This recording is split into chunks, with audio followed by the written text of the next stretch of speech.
téléspectateurs, tempo spectatrices, bon après-midi chez vous. Nous sommes très heureux de vous avoir aujourd'hui nombreux en train de nous suivre. Nous sommes samedi le 23 janvier 2021 et nous sommes là pour notre émission de la semaine, notre émission de week-end, Afrique et monarchie. Afrique et monarchie d'aujourd'hui a le plaisir d'accueillir le premier ministre du gouvernement de combat de son Excellence, Dr Mensa Agboim Kodjo, du Togo, le premier ministre du gouvernement légitime, en tout cas pour les démocrates, c'est le gouvernement qui est reconnu légitime. Alors nous avons voulu recevoir ce premier ministre qui est le deuxième, n'est-ce pas, de ce gouvernement, et dont le gouvernement est nommé gouvernement, bien appelé gouvernement de combat. Donc nous l'avons invité pour parler de ce combat que mène ce gouvernement de combat. Voilà pourquoi le Premier ministre est là, en la personne de M. Ben Kofi Djaba, qui, n'est-ce pas, est présent sur ce plateau. Alors je vais d'abord lui souhaiter la bienvenue à Afrique et monarchie du professeur Moussa Issifou. Monsieur le Premier ministre, bienvenue à Afrique et monarchie. Bonsoir, cher professeur Issifou. Je vous remercie pour cette aubaine. Merci infiniment pour cette invitation. Un plaisir de partager les événements courants avec nos auditeurs et nos auditrices. Avant toute chose, je remercie infiniment le travail qu'Aba Afrique Tempo TV. Je vous remercie. Merci beaucoup. Alors, je m'adresse maintenant à mes téléspectateurs et téléspectatrices. Regardez autour de vous. Si vous avez des prises, branchez-vous parce que vous allez vous supporter tout à l'heure. Alors, à vos marques, prêts, partons. Alors, monsieur le Premier ministre, vous avez dit, dans un article que vous avez signé à Togo Actualité, parlant de 100 jours du gouvernement de Faure Gnassingbé. Parce que désormais, quand je dis gouvernement, il faut que je fasse la distinction. Le gouvernement légitime d'Agboim Kodjo et le gouvernement de Faure Gnassingbé. Alors, parlant de ce gouvernement, surtout de son premier ministre, Madame Dogbe Victoire, vous avez dit 100 jours de malédiction, de totalitarisme et de crimes contre la nation.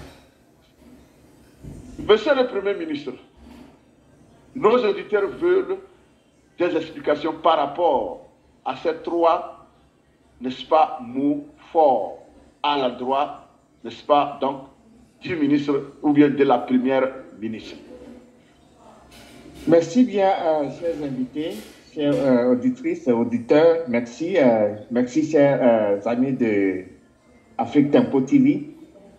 Vous n'êtes pas sans savoir que l'année passée, en 2020, les Togolais ont massivement voté pour l'alternance, c'est-à-dire pour le changement.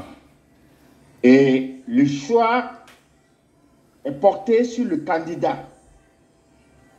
En l'occurrence, le candidat que nous tous on connaît bien, qui a assez d'expérience professionnelle d'abord et politique, et que tous les Togolais et Togolaises connaissent sur la plateforme politique ou bien sur la scène politique au Togo, au nom du docteur Gabriel Agboim Mensa Kodjo, qui a battu, écrasé le candidat sortant Faure Eswazina Gnassingbé.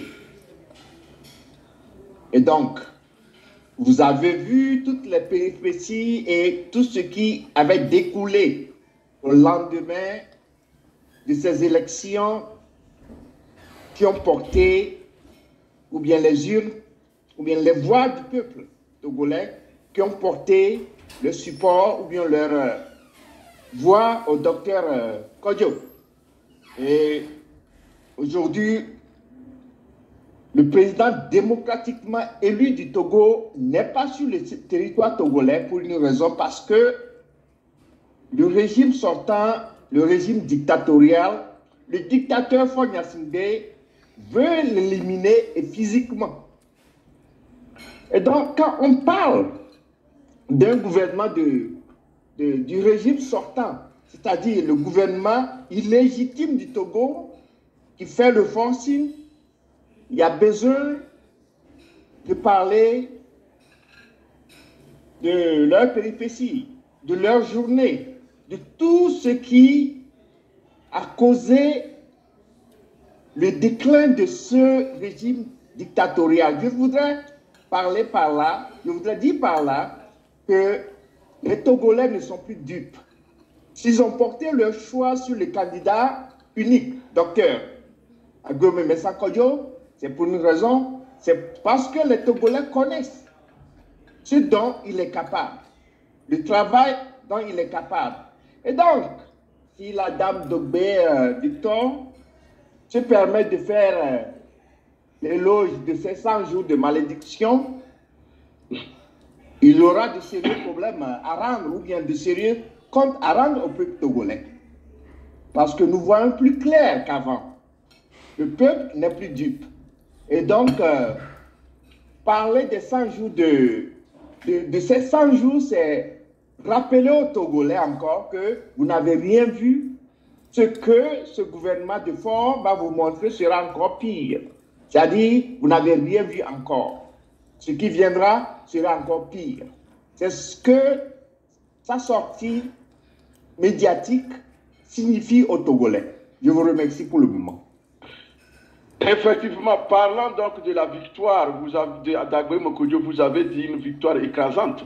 Je me rappelle, selon certaines sources, une opposante d'un parti bien implanté au Togo a dit à une de ses amies que Faure Agweme Kodjo ne nous a pas seulement gagné, mais il s'est couché sur nous. Donc c'est pour dire que cette victoire écrasante est ressentie non seulement au niveau du régime, mais aussi au sein de l'opposition. Vous confirmez? Bien sûr, vous avez vu tout juste lors des résultats, vous avez vu les partis politiques qui avaient commencé à envoyer d'ailleurs leur lettre de félicitations au candidat qui a écrasé Faure Gnassingbé. Il y avait des lettres, des courriers, des appels téléphoniques que ces partis avaient placés au docteur Kodjo pour le supporter. Alors, que s'est-il passé? Que se passe-t-il au Togo? Donc, il y a un problème de leadership qui se passe au Togo.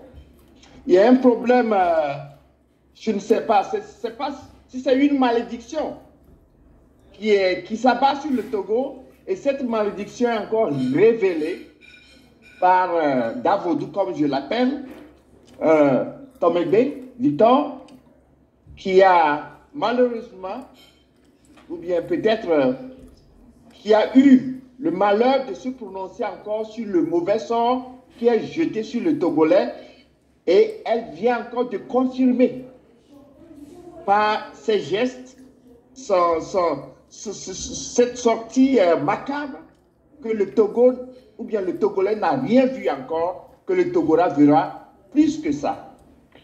Oui, avant de continuer donc sur certaines questions par rapport à cet article-là dont j'ai parlé, parce que vous avez fait état de beaucoup de choses. Vous avez parlé de la politique, de l'économie, du social. Mais avant d'aller là-bas, avant que de vous poser des questions par rapport à cet article, je vais faire un crochet par rapport à la dernière sortie du patriarche Monseigneur Kodjo, l'ancien archevêque de Lomé, qui a fait une sortie pour, c'est pas, remettre les pendules à l'heure, n'est-ce pas, en interpellant et en lançant un défi, non seulement un défi spirituel, un défi politique et social à deux hommes d'église, en l'occurrence Monseigneur Bariga et le père Afognon. Il leur a demandé pour une énième fois de sortir de leur silence et de dire la vérité parce que c'est la vérité qui libère l'homme. En tant que Premier ministre du gouvernement soutenu par ce archevêque, ce patriarche, quelle analyse faites-vous de cette dernière sortie qui a fait couler beaucoup d'encre et de salive au Togo et dans le monde entier?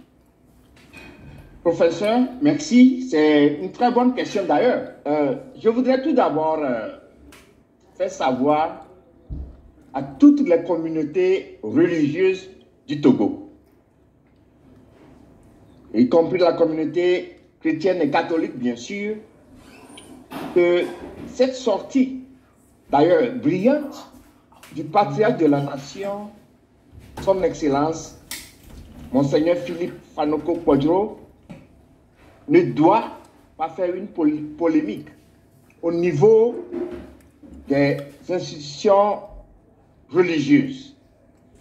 Et pour ceux, ou bien tous les catholiques qui se sentent blessés, toutes nos excuses, mais il y a devoir de réponse par rapport au comportement de Monseigneur Bariga et au comportement du Père Afognon. Vous savez, il y a un philosophe qui dit que la méchanceté boit beaucoup de son venin elle-même. Il faut retenir ça.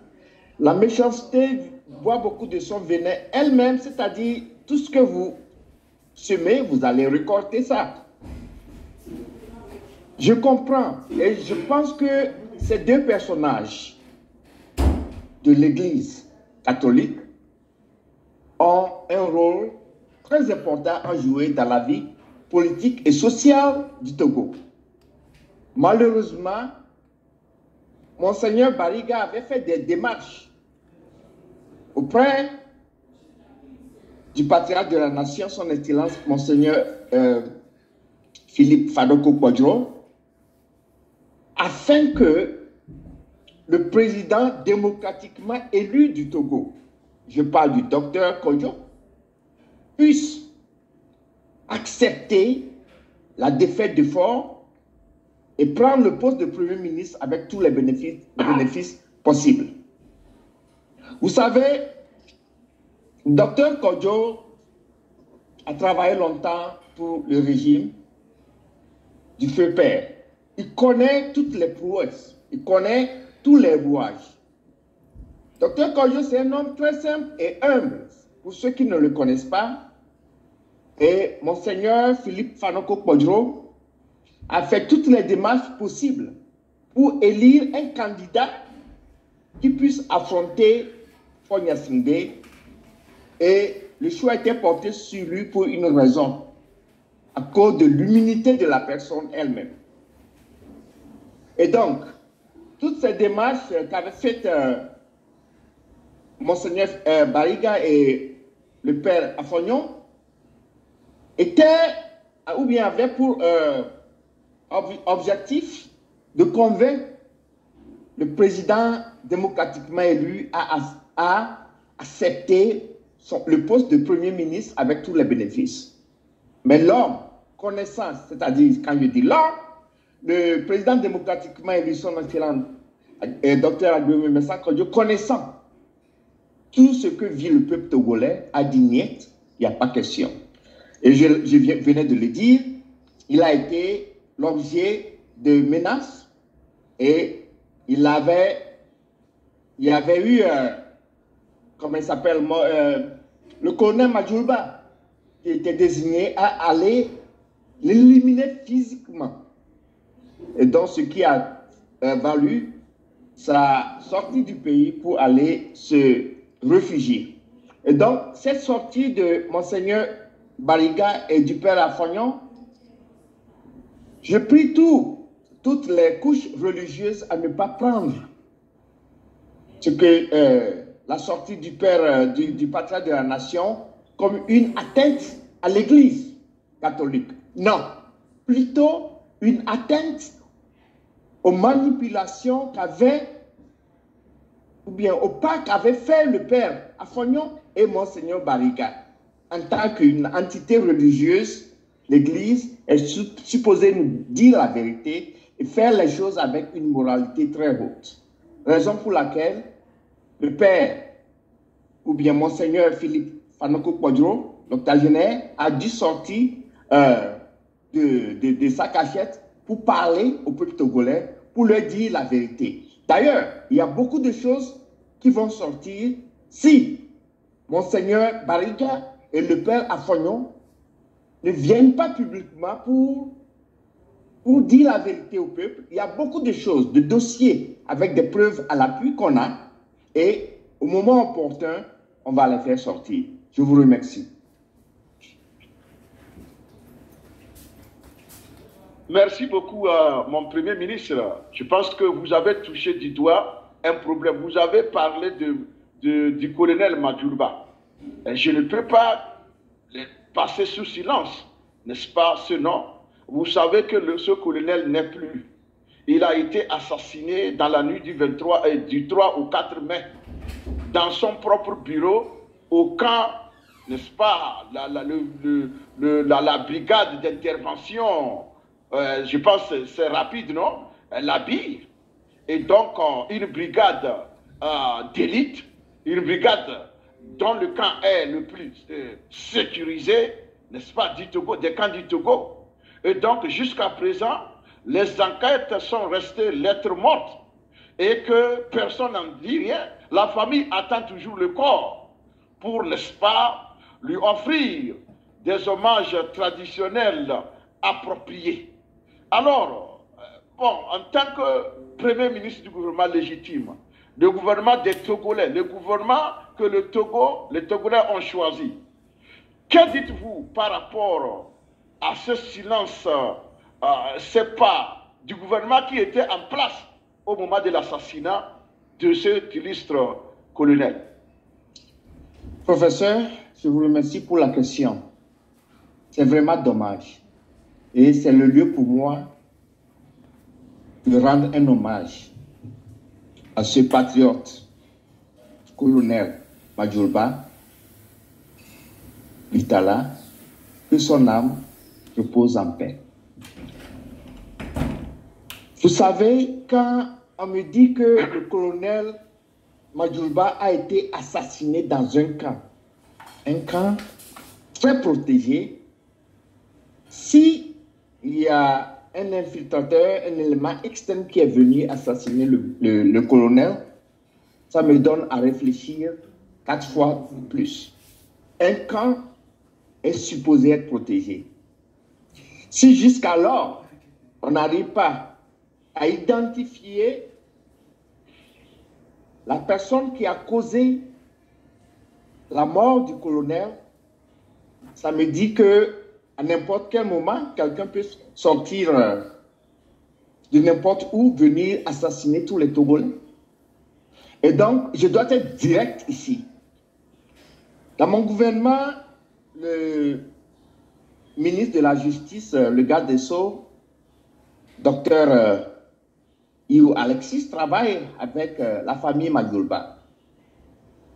La moindre des choses, c'est de remettre le corps du feu Madjoulba à sa famille pour une sépulture digne de ce nom. Vous savez, c'est la moindre des choses. On nous dit qu'on fait des enquêtes depuis le mois de... Ça fait combien de mois? Peut-être 8 mois maintenant.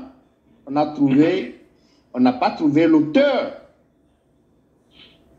de cet affreux. Je ne sais même pas comment qualifier l'acte. Et donc, c'est le moment que le gouvernement de Faure sort de son silence pour dire la vérité au peuple togolais, qu'il n'est plus en mesure de diriger le Togo, qu'il n'a plus l'amour pour le Togo. Nous savons dans les conditions dans lesquelles le colonel Madjoulba a été égorgé comme un mouton. Quand même, nous sommes où? Vous voyez, nous sommes où? Et ce n'est pas fini. Nous avons vu le cas du colonel ou bien de général Kadanga, tout ce qui s'est passé. Où se trouve actuellement, ou bien tout ce service que Kadanga a rendu à Fort. Et vous voyez les conditions aujourd'hui dans lesquelles se trouve Balo Kadanga. C'est le lieu pour moi aujourd'hui de dire à mes frères et sœurs des forces armées togolaises que si ça arrive à Majulba, Bitala, et que si ça arrive à Kadanga Balo, ça peut vous arriver, les mêmes choses peuvent vous arriver. C'est-à-dire, vous aurez à subir les mêmes sorts. C'est le moment pour moi de dire aux forces armées togolaises de recultiver l'esprit de patriotisme. C'est très important. De ne plus tirer en comptant sur leurs frères et sœurs. Parce que la chaîne, l'histoire est cyclique. Et que la méchanceté, je le dis encore, boit beaucoup de son venin elle-même. C'est-à-dire, tout ce que vous semez aujourd'hui, vous allez avoir les mêmes sorts qui vont vous arriver. Et donc, par rapport à cette question sur le feu Majulba, paix à son âme, et c'est un peu indigne de la part de ce régime. Nous avons appris qu'il a été enterré nuitamment. Nous ne sommes pas bêtes, nous suivons les choses bout à bout. Il a été enterré nuitamment, la tête amputée. Et qu'il a fallu un alifa qui est venu prendre la tête du feu colonel Majulba pour certaines cérémonies dont le régime de Fort est coupable. Je m'arrête pour le moment. Oui, vous avez fait une sorte de symétrie entre Majulba et Katanga. Au Togo, plus d'un, parce que le limogeage, la déchéance et, disons, oui, la disgrâce du général Katanga ont quelque chose à voir avec l'enquête sur la mort de Majulba. En tant que Premier ministre du gouvernement légitime, vous venez de dire que vous suivez au peigne fin tout ce qui se passe. Est-ce que vous soupçonnez, n'est-ce pas, c'est pas un rapport entre le limogeage de Katanga et la mort de Majulba? Je veux dire, comme le disait Spinoza dans son exposé sur le déterminisme. Le spinozisme. Oui, effectivement, le spinozisme. L'homme est conscient de ses désirs, oui, mais inconscient des causes qui les déterminent. Je voudrais m'expliquer. Vous savez, Général Katanga, je crois peut-être le chef suprême, lequel se croit Dieu. Mais nous vivons sur la terre, avant tout, il y a un Dieu devant les dieux. Et je le dis, il y a un Dieu devant les dieux. Donc ce Dieu du général Katanga s'est permis d'éliminer Majulba pour une simple cause. Parce que le feu Majulba colonel a refusé d'éliminer physiquement le président démocratiquement élu du Togo, son excellent docteur Agbeome Messa Kodjo. Et donc, la méchanceté buvant beaucoup de son venin elle-même, Fort a désigné une de ses maîtresses comme la ministre de la Sécurité, ou bien, non, la ministre de la Défense. Et cette ministre de la Défense, voyant venir Katanga, comme peut-être un Dieu avec quotation. Et donc, Katanga est capable de tout faire. Mais Ford ne va pas se laisser manipuler. C'est-à-dire, je voudrais m'expliquer, toutes les maîtresses de Ford, y compris Davoto, ne vont pas donner la chance à M. Katanga ou bien au général Katanga de manipuler le petit prince de Ford. Donc, raison pour laquelle il a été limogé. Il a été limogé, je voudrais dire. Katanga a été limogé non seulement comme étant un élément peut-être capable de tuer Ford, mais aussi la maîtresse Nyakade, pensant que Katanga est capable de l'éliminer elle-même, il fallait le démettre de ses fonctions. Raison pour laquelle Général Katanga a été démis de ses fonctions. Général Katanga n'est pas démis de ses fonctions parce qu'il a tué ou bien il a égorgé le colonel Bitalan. Pas du tout. C'est parce qu'il voit le général Katanga comme étant peut-être devenir une puissance qui peut aller contre le régime de Ford et contre la dame Nyakade, donc raison pour laquelle il fallait le démettre de ses fonctions. Jusqu'alors, nous n'avons pas les échos de où se trouve le feu général Katanga. Je vous remercie. Merci beaucoup. Je pense que vous avez clarifié beaucoup de choses là-bas. Et ça fera l'objet d'une autre interview parce que le dossier est lourd et profond. Passons. Vous avez parlé, n'est-ce pas, de l'échec politique des 100 jours du Premier ministre de Faure Gnassingbé. Et donc, vous avez dit que c'est une catastrophe. Alors, quel regard portez-vous sur la politique au Togo à l'heure où nous parlons de façon générale et surtout par rapport, n'est-ce pas, aux libertés politiques qui sont en train d'être, c'est pas, assassinées, n'ayez pas peur de mots, par le régime en place. Merci, professeur. Vous savez, aujourd'hui, les Togolais sont capables de discerner. La sortie de Madame Dogbe a été une farce, pour que je sois clair avec mes amis. Quand Faure Gnassingbé, qui a servi plus de 15 ans le peuple togolais, on a vu que des regrets dans tous les domaines. Le domaine économique, éducatif, social et politique. Donc il y a un problème. Ça veut signifier que Faure Gnassingbé n'a plus l'amour pour diriger le Togo.